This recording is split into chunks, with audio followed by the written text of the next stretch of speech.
अस्सलाम वालेकुम and welcome to our channel. आजकल हम एक रिवाज देखते हैं कि कुछ लोग जो है वो जब कोल्ड ड्रिंक्स पीते हैं तो वो हमेशा फरमाइश करते हैं कि डाइट उनको कोल्ड ड्रिंक दी जाए। तो आज की वीडियो में हम जानने की कोशिश करेंगे कि क्या ये लोग अपने जिस्म में आहिस्ता आहिस्ता एक बीज बो रहे हैं जो कि एवेंचुअली एक कैंसर के अंदर भी बदल सकता है। ये सवाल पहले तो कभी भी इतना खौफनाक नहीं था, लेकिन 2023 में जब डब्ल्यूएचओ की एक रिपोर्ट सामने आई तो उससे पूरी दुनिया में एक तहलका मच गया। एक ही दिन में डब्ल्यूएचओ की दो बॉडीज ने इस डाइट कोल्ड ड्रिंक्स के ऊपर दो मुख्तलिफ बयानात दिए, दो मुख्तलिफ रिपोर्ट्स आई। डब्ल्यूएचओ की एक बॉडी ने कहा कि इन डाइट कोल्ड ड्रिंक्स के अंदर जो एक केमिकल एस्पार्टेम है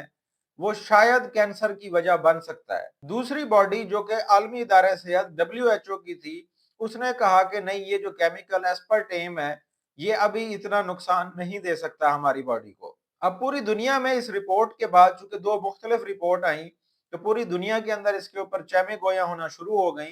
कि सच क्या है और क्या ये कोई खेल तो नहीं खेला जा रहा। और चूंकि हम जानते हैं कि इस तरह का चूंकि कोल्ड ड्रिंक्स जो है वो पूरी दुनिया में करोड़ों लोग इसको कंज्यूम करते हैं, तो ये एक सवाल खड़ा हो गया, क्या वो डाइट कोल्ड ड्रिंक्स को इस्तेमाल करें या ना करें। एस्पर्टेम एक ऐसा वर्ड है जिसको हम कभी भी अहमियत ना दें, लेकिन ये एस्पर्टेम जो है ना सिर्फ डाइट कोल्ड ड्रिंक्स के अंदर है बल्कि ये गम्स के अंदर या कुछ शुगर फ्री ड्रिंक्स के अंदर ये मौजूद होता है। इसके अलावा प्रोटीन पाउडर्स के अंदर भी इसके इंग्रेडिएंट, चूंकि ये फ्लेवर है तो इसके इंग्रेडिएंट मौजूद होते हैं। अब जैसे ये वार्निंग डब्ल्यूएचओ की जानिब से जारी हुई तो पूरी दुनिया में चूंकि अरबों लोग इसको कंज्यूम कर रहे हैं, डिफरेंट कोल्ड ड्रिंक्स को लोग कंज्यूम करते हैं, तो एक काइंड ऑफ हलचल मच गई, लोगों में एक बेचैनी सामने आई और सोशल मीडिया के ऊपर भी इसके ऊपर बहस होना शुरू हो गई। उनमें सबसे अहम सवाल यह था कि क्या वो खुद अपने हाथों से अपने जिस्म में कैंसर के बीज बो रहे हैं। डब्ल्यूएचओ की body international agency for research on cancer ने इस एस्पर्टेम को उन्होंने ग्रुप 2B कार्सिनोजेनिक के अंदर शामिल किया है।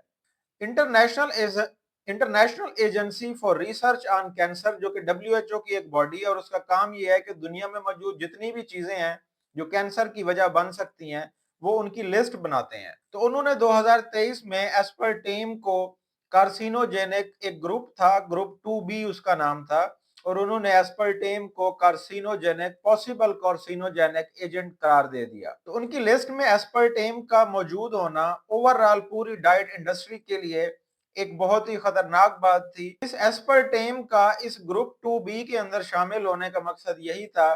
कि ये 100% तो नहीं कहा जा सकता, लेकिन ये किसी न किसी हद तक वजह बन सकता है कभी भी किसी इंसान में कैंसर की।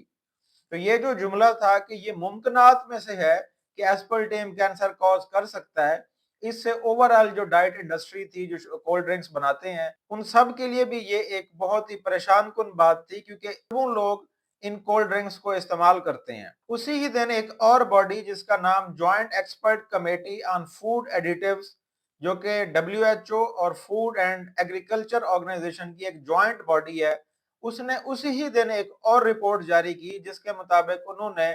इस एस्पर्टेम को कहा कि अगर इसकी क्वांटिटी एक लिमिट से ज्यादा कंज्यूम की जाए तो फिर ये वजह बन सकती है कैंसर की। और वो मैं क्वांटिटी भी आपसे शेयर करने लगा हूं कि कितनी क्वांटिटी अगर एक इंसान एक दिन में कंज्यूम करे तो उसमें कैंसर हो सकता है। एस्पर्टेम का जो एक्सेप्टेबल डेली इंटेक है कि कोई इंसान इसको डेली कितना कंज्यूम करे, इस ज्वाइंट कमेटी ने बताया कि 0 से लेकर 40 मिलीग्राम पर केजी, मतलब अगर किसी इंसान का वेट 1 kg है तो वो 0 से लेकर 40 ग्राम तक पर डे इसको कंज्यूम कर सकता है। यानी अगर एक आम इंसान इसके 9 से लेकर 14 कैन सोडा, मतलब कि ये कोल्ड ड्रिंक्स अगर कंज्यूम करे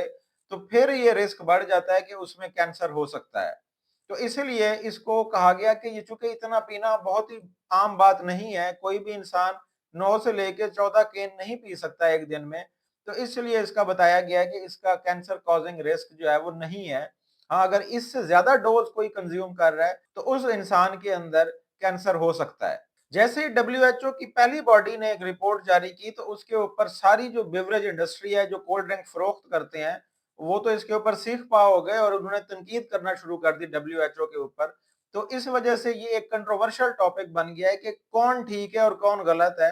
तो मेरी रिकमेंडेशन ये है हमारे आम शहरियों के लिए भी کہ کوئی ایسی ضرورت نہیں ہے کہ ہم کولڈ ڈرنکس کو کنزیوم کریں، تو بیسٹ سولوشن یہ ہے کہ ہم سمپل پانی کنزیوم کریں، کیونکہ اس کے اوپر سٹل ایک آن گوئنگ ریسرچ ہے، کیونکہ جو فرسٹ رپورٹ آئی تھی WHO کی، انہوں نے بھی یہ کہا تھا کہ مزید اس پہ ریسرچ ہونے کی ضرورت ہے، یہ ایک ممکنات میں سے ہے کہ اس سے کسی انسان کو کینسر ہو سکتا ہے، لیکن انہوں نے کہا کہ اس کے اوپر مزید ریسرچ کی جائے۔ تو چونکہ یہ ٹاپک انڈر اسٹڈی ہے تو ہم اس کے بارے میں یہ بھی نہیں کہہ سکتے کہ یہ کینسر کوز کر سکتی ہے، اور اسی طرح یہ بھی نہیں کہا جا سکتا کہ یہ کینسر نہیں کوز کر سکتی۔ تو اس لیے احتیاط بہت ضروری ہے، ہمیں چاہیے کہ ہم اس طرح کی جو کولڈ ڈرنکس ہیں، اور خاص طور پہ جس کا میں نے بتایا کہ ڈائٹ کولڈ ڈرنکس جس میں ایسپرٹیم موجود ہے، ان سے ہمیں اوائڈ کرنا چاہیے۔ ویسے تو ساری کولڈ ڈرنک سے اوائڈ کرنا چاہیے، لیکن اسپیسیفکلی ڈائٹ کولڈ ڈرنک سے ہمیں اوائڈ کرنا چاہیے، اور سمپل پانی کو جو ہے ہمیں استعمال کرنا چاہیے۔ امید ہے آج کی ویڈیو آپ کے لیے انفارمیٹیو ہوگی۔ اگر آپ کو آج کی ویڈیو پسند آتی ہے تو ہماری اس ویڈیو کو ضرور لائک کریں، شیئر کریں، اور ہمارے چینل کو بھی ضرور سبسکرائب کریں۔ Thank you so much.